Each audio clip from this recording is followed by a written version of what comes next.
Beredar di media sosial video suasana jalan pasca kecelakaan mobil yang melibatkan pedagang kaki lima terjadi di halte depan terminal Pulau Gadung. Peristiwa ini terjadi pada Senin 14 Februari 2022 malam sekitar pukul 23.30 waktu Indonesia Barat.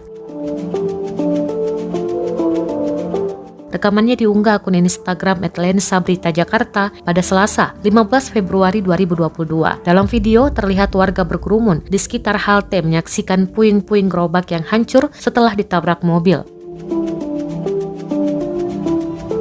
Dikabarkan sebuah mobil menabrak gerobak pedagang kaki lima dan warga yang sedang asik menyeruput kopi di dekat lokasi kejadian. Diduga sang supir dalam keadaan mengantuk saat menyetir sehingga menabrak. Para korban telah mendapatkan perawatan di rumah sakit terdekat. Rekamannya pun menuai berbagai komentar dari warganet.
Terima kasih sudah nonton.